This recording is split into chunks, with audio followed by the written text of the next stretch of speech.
Volvemos hoy, amigo oyente, al capítulo 7 del libro de Daniel. En nuestro programa anterior no concluimos lo que decía este capítulo. Dejamos nuestro estudio en el versículo 13, donde decía: Miraba yo en la visión de la noche, y he aquí con las nubes del cielo veía uno como un hijo de hombre, que vino hasta el anciano de días, y le hicieron acercarse delante de él. Tuvimos que dejar nuestro estudio en este punto en particular, y vimos que este es un cuadro del Señor Jesucristo. Él es el Hijo de Dios en el cielo, investido con autoridad para tomar los reinos de este mundo, de los gentiles, y establecer su reino. El Señor Jesucristo habló en cuanto a eso, que Él iba a venir con gran poder y que iba a venir en las nubes del cielo a establecer su reino sobre esta tierra. Y eso es lo que el ángel dijo en cuanto a Él, que Jehová Dios le dará el trono de su padre David. Así es que lo que tenemos aquí es una declaración muy clara y concisa de que el Señor Jesucristo es aquella piedra cortada, no con manos, que pulveriza esa estatua que vimos al comienzo de este libro de Daniel. Y Él establecerá su reino sobre esta tierra. Uno encuentra esto a través de toda la palabra de Dios. Por ejemplo, allá en el Salmo 2, versículo 7 dice: Yo publicaré el decreto. Jehová me ha dicho: Mi hijo eres tú, yo te engendré hoy. Él fue engendrado de entre los muertos.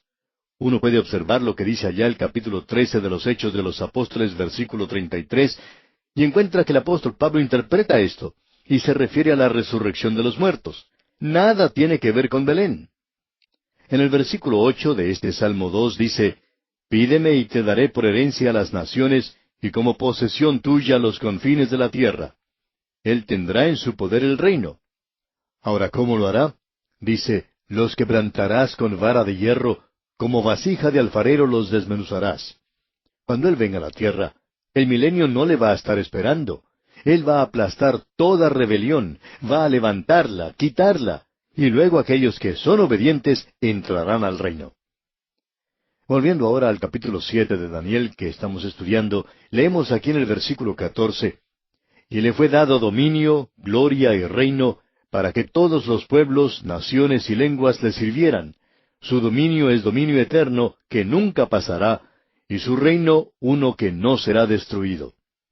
Todo esto ha sido preparado para la venida de Cristo y la destrucción de la imagen por la piedra cortada no con mano, y el dominio eterno será establecido aquí mismo sobre esta tierra. Uno puede leer eso allá en el capítulo 19 de Apocalipsis. Ahora alguien quizá diga: bueno, allí se habla del milenio, de 1000 años. Bien, amigo oyente, al final de los 1000 años, el cual es un período de prueba con Él reinando, gobernando, con Él en dominio, habrá un breve tiempo de rebelión contra Él, cuando Satanás sea liberado por un corto tiempo. Pero el reino va a continuar en la eternidad. Él nos expresa eso de una manera muy clara. Allá en el libro de Apocalipsis, capítulo 20, versículo 6, leemos: Bienaventurado y santo el que tiene parte en la primera resurrección. La segunda muerte no tiene potestad sobre éstos, sino que serán sacerdotes de Dios y de Cristo, y reinarán con Él 1000 años. Este reino de 1000 años no es otra cosa sino una fase de un reino eterno. Los pasos se detallan claramente, según opinamos nosotros, en el capítulo 20 de Apocalipsis. Cristo reina 1000 años sobre la tierra bajo condiciones celestiales. Después de ese período, Satanás es liberado. El corazón humano que no ha sido regenerado aún está en rebelión contra Dios y se une al liderazgo de Satanás, y Él los reúne a ellos para hacer guerra contra Cristo. Satanás y esos traidores rebeldes son arrojados al lago de fuego. Los incrédulos que han muerto son resucitados para un juicio delante del gran trono blanco. Después de esto, el aspecto eterno del reino demuestra su extensión o alcance. La ubicación de este reino es sobre la tierra. Usted puede estar seguro de eso. Creemos que es algo que la palabra de Dios nos presenta muy, pero muy claramente. Quizá deberíamos buscar una escritura que señale esto. No teníamos intención de hacerlo, pero estamos buscando la profecía. En Miqueas, capítulo 4, versículo 2, dice: Vendrán muchas naciones y dirán: Venid y subamos al monte de Jehová, y a la casa del Dios de Jacob, y nos enseñará en sus caminos, y andaremos por sus veredas, porque de Sión saldrá la ley, y de Jerusalén la palabra de Jehová. Creemos que esto nos deja ver claramente que el reino será sobre esta tierra. Bueno, queremos seguir avanzando en nuestro estudio del libro de Daniel, porque en los versículos 15 al 18 de este capítulo 7 que estamos estudiando, tenemos la definición de las cuatro bestias, y esto confirmará lo que hemos dicho. Entonces, en los versículos 15 y 16 leemos, «Se me turbó el espíritu a mí, Daniel, en medio de mi cuerpo, y las visiones de mi cabeza me asombraron. Me acerqué a uno de los que asistían, y le pregunté la verdad acerca de todo esto. Y me habló y me hizo conocer la interpretación de las cosas». De la misma manera que el sueño de la imagen perturbó a Nabucodonosor, esta visión ahora preocupa a Daniel. Él se acerca entonces a una de las criaturas celestiales para pedir una explicación. Y leemos aquí en el versículo 17, «Estas cuatro grandes bestias son cuatro reyes que se levantarán en la tierra». Aquí tenemos cuatro reyes con cuatro reinos. Estas cuatro bestias no son solo cuatro reyes, sino reinos también. Nabucodonosor, junto con su reino de Babilonia, fue representado por la cabeza de oro y por el león con alas de águila. Alejandro Magno es sinónimo con el imperio griego y es representado en el vientre y muslos de bronce y por el leopardo. Estas bestias salvajes, con sus naturalezas carnívoras y voraces, son representadas por el carácter del rey y del reino. Y ahora en el versículo 18 leemos, «Después recibirán el reino los santos del Altísimo, y poseerán el reino hasta el siglo, eternamente y para siempre». La identidad de los santos aquí es lo importante de esta declaración. Hay 5 versículos más en este capítulo que mencionan esto. El versículo 21, por ejemplo, dice, «Y veía yo que este cuerno hacía guerra contra los santos y los vencía». El versículo 22 dice, «Hasta que vino el anciano de días, y se dio el juicio a los santos del Altísimo, y llegó el tiempo, y los santos recibieron el reino». Luego tenemos el versículo 25, donde dice, «Y hablará palabras contra el Altísimo, y a los santos del Altísimo quebrantará, y pensará en cambiar los tiempos y la ley, y serán entregados en su mano hasta tiempo y tiempos y medio tiempo». Y luego en la primera parte del versículo 27 leemos, «Y que el reino y el dominio y la majestad de los reinos debajo de todo el cielo sea dado al pueblo de los santos del Altísimo». La identidad de los santos es algo importante. Estos 6 versículos aquí hacen mención de eso. Volvemos a encontrar esto en el capítulo 8. Amigo oyente, ¿quiénes son los santos? Una respuesta inmediata que recibimos en cuanto a esto es de parte de una escuela de interpretación de la profecía que supone que son los santos del Nuevo Testamento. A veces esto se hace un poquito cansador al notar puntos de vista tan limitados en cuanto a los santos. Hay personas que aún opinan en una manera mucho más limitada que esta. Piensan que solo su denominación, su pequeño grupo, son los únicos santos que están allí. Amigo oyente, Dios tiene una familia bastante grande. En el Antiguo Testamento Él tenía santos del Antiguo Testamento. A la nación de Israel se le llama santos. Aquellos gentiles que llegaron a ser prosélitos fueron llamados santos. Este es un grupo completamente diferente de los santos del Nuevo Testamento que se encuentran en la iglesia hoy. No piense, amigo oyente, que su grupito es el único grupo que será salvo, ni siquiera la iglesia en la que usted está. Si Dios salvó a la gente antes del día de Pentecostés, Él puede salvarlos después del rapto también. La tarea de Dios es la de salvar a los hombres. Es la iglesia la que ha fracasado, no es Dios. Ahora en Daniel capítulo 8, versículo 24 se nos dice, «Y su poder se fortalecerá, mas no con fuerza propia, y causará grandes ruinas, y prosperará, y hará arbitrariamente, y destruirá a los fuertes y al pueblo de los santos». Si usted lee en el libro de Éxodo capítulo 19, versículo 6, podrá identificar a los santos que pensamos que se mencionaron aquí, y estos son la nación de Israel. Allí dice, «Y vosotros me seréis un reino de sacerdotes y gente santa». Estas son las palabras que dirás a los hijos de Israel. Bueno, gente santa quiere decir santos. La palabra que se utiliza para santos proviene de la palabra pagois, y se menciona como 200 veces en el Nuevo Testamento. Se traduce unas 92 veces como santo, en combinación con el Espíritu Santo. Los creyentes en la iglesia son llamados santos. En el Nuevo Testamento, los santos son pecadores que han sido declarados justos a causa de su fe en Cristo.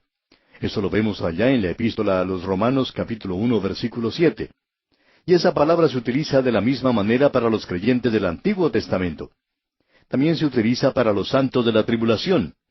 Usted puede ver lo que dice Apocalipsis capítulo 13, versículo 7. Y se le permitió hacer guerra contra los santos y vencerlos. Aquí en el libro de Daniel, por tanto, los santos se refiere a Israel, pero no a todo Israel, sino al remanente creyente solamente. Y luego a los gentiles que son salvos. Y creemos que aquí esto se refiere a ellos, no a su grupito, amigo oyente, ni al mío tampoco. El énfasis en este lugar se da a la cuarta bestia con los 10 cuernos. Daniel le da énfasis, también Dios le da énfasis. Y nosotros también debemos hacerlo porque nosotros entramos aquí en alguna parte. Veamos pues entonces el versículo 19 de este capítulo 7 de Daniel. Entonces tuve deseo de saber la verdad acerca de la cuarta bestia, que era tan diferente de todas las otras, espantosa en gran manera, que tenía dientes de hierro y uñas de bronce, que devoraba y desmenuzaba, y las obras hollaba con sus pies. Todo aquí habla de poder y de celo. Luego el versículo 20 dice, asimismo acerca de los 10 cuernos que tenía en su cabeza, y del otro que le había salido, delante del cual habían caído 3, y este mismo cuerno tenía ojos y boca que hablaba grandes cosas, y parecía más grande que sus compañeros. La atención se dirige aquí a la cuarta bestia, y a la ferocidad de la bestia. Dientes de hierro, uñas de bronce, y a Roma la odiaban las naciones cautivas. Aníbal, quien cruzó el Mediterráneo y el norte de África, juró venganza contra ese poder tan cruel, y él vivió para poder lograr esto. Pero aún así, finalmente fue dominado por Roma. Roma rechazó al Hijo de Dios, el Salvador, a través del títere Pilato, quien hizo esa pregunta cínica e insolente al Señor Jesús: ¿qué es la verdad? Roma crucificó a Jesús y persiguió a la iglesia. Luego crecieron 10 cuernos en la cabeza de la bestia, demostrando un desarrollo postrero y no un reino separado aparte. Ahora Roma se desintegró, como ya hemos dicho, y los 10 cuernos no crecen de una bestia muerta, sino de una bestia viva. Roma aún vive en ese imperio fragmentado en muchas de las naciones que existen en Europa y en el África del Norte, y quizá incluyendo algunas en Asia. No creemos que sea posible identificarlas. En el tiempo postrero, 3 de los cuernos caerán ante ese pequeño cuerno, que es dominante en su personalidad, en su habilidad, en su propaganda y atracción pública. Y ese pequeño cuerno es el Anticristo, el hombre de pecado. Eso se nos aclara ya en Apocalipsis capítulo 13, y no vamos a leer eso en este instante. Pero todo lo que Europa necesita hoy es que alguien vuelva a reunirlos, a juntarlos una vez más. Y en el versículo 21 de este capítulo 7 de Daniel leemos, y veía yo que este cuerno hacía guerra contra los santos y los vencía. Debemos destacar que Roma será nuevamente un poder mundial bajo el Anticristo. En Apocalipsis capítulo 13, versículo 7 leemos, y se le permitió hacer guerra contra los santos y vencerlos. También se le dio autoridad sobre toda tribu, lengua y nación. Usted puede apreciar que la iglesia ya ha sido quitada. Ellos han sido gente guerrera. Aquellos que han tenido antepasados en Europa saben que por 1500 años han sido gente guerrera y aún lo son. En muchas partes uno no puede visitar la ciudad sin notar que allí existe un monumento a los muertos en la guerra. Fue G. K. Chesterton quien dijo, una de las paradojas de la presente era es que es la era del pacifismo, pero no la era de la paz. Uno puede apreciar cartelones hoy que dicen paz, paz, pero la Biblia dice que cuando ellos digan paz, entonces vendrá destrucción repentina. No vale la pena que ellos lleven esos cartelones porque nosotros no somos gente pacífica.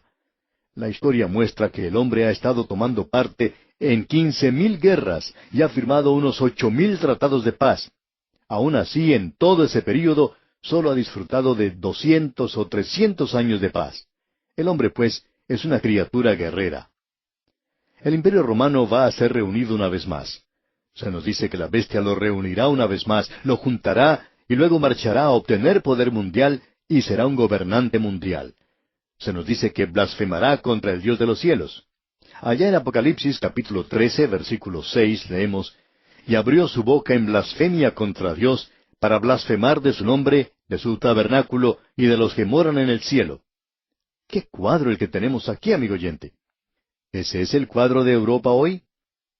Fue el doctor Sears de la Universidad de Oklahoma, que visitó a Europa después de haber finalizado la Segunda Guerra Mundial, quizá ya en el año 1953, y él dijo que no había pasado ni siquiera una década desde que había finalizado la Segunda Guerra Mundial con toda su muerte y destrucción, cuando ya existía evidencia de que la gente de Alemania y aún de Francia estaban buscando a un hombre fuerte, a un líder como Hitler o Napoleón, para que restaurara a esas naciones la grandeza y la gloria de la prosperidad que conocieron una vez. Aún un hombre como el obispo Fulton J. Sheen dijo lo siguiente: el anticristo vendrá disfrazado como un gran humanitario. Él hablará de paz, de prosperidad y abundancia, no como un medio para llevarnos a Dios, sino como un fin en sí mismo. Él explicará la culpa en forma psicológica. Hará que los hombres se encojan de vergüenza si sus compañeros dicen que ellos no son tolerantes y liberales. Él esparcirá la mentira de que los hombres nunca serán mejores, sino hasta cuando hagan una sociedad mejor. Hasta aquí lo que dijo el obispo Fulton J. Sheen. Amigo oyente, nosotros estamos siendo lavados cerebralmente hoy. Tiene que despertar y ver que el mundo hoy está dirigiéndose en una dirección cuando Europa será reunida otra vez. No sabemos cuánto tiempo tomará esto. Hay personas que nos dicen, ¿no creen ustedes que el mercado común europeo es una evidencia? Bueno, por cierto que es un acto en esa dirección, pero eso no quiere decir que hemos llegado ya al final. Existe otra cosa en Europa para lo cual hay una base psicológica. Alguien que pasó mucho tiempo viviendo en Europa dice que los jóvenes de naciones como Italia o Francia o Alemania no quieren que se les llame italianos o franceses o alemanes, sino que les gusta que se les llame europeos. Esa es una base psicológica tremenda para la venida del anticristo. Todo lo que él tiene que hacer ahora es recoger ese fruto maduro que cuelga de esos árboles. Lo podría hacer hoy si quisiera hacerlo, pero eso no quiere indicar que viene hoy. Él no vendrá sino hasta cuando el Señor quite a la iglesia de este mundo. Y tenemos un versículo en la Escritura que nos señala eso, nos prueba eso, como hemos visto en la primera y la segunda epístola del apóstol Pablo a los tesalonicenses. Daniel se muestra preocupado en cuanto a esto y dice, entonces tuve deseo de saber la verdad acerca de la cuarta bestia. Él quería saber en cuanto a esto, y a él se le dijo entonces aquí en el versículo 21, y veía yo que este cuerno hacía guerra contra los santos y los vencía. Roma volverá a ser un poder mundial. Y en el versículo 22 leemos, hasta que vino un anciano de días, y se dio el juicio a los santos del Altísimo, y llegó el tiempo, y los santos recibieron el reino. No estamos hablando aquí en cuanto a los santos del Nuevo Testamento. Esto se refiere al Antiguo Testamento. Permitamos que la Biblia nos diga lo que quiere decir y no tratemos de encajar esto en nuestro pequeño rompecabezas. Y luego en el versículo 23 leemos, dijo así, la cuarta bestia será un cuarto reino en la tierra, el cual será diferente de todos los otros reinos, y a toda la tierra devorará, trillará y despedazará. Ese es el reino que viene sobre esta tierra. Amigo oyente, usted puede ver que Roma está siendo reunida otra vez. Y solo el Señor Jesucristo puede detener eso. Bueno, concluiremos este capítulo, Dios mediante, en nuestro próximo programa. Y luego entraremos a estudiar el capítulo 8 de Daniel.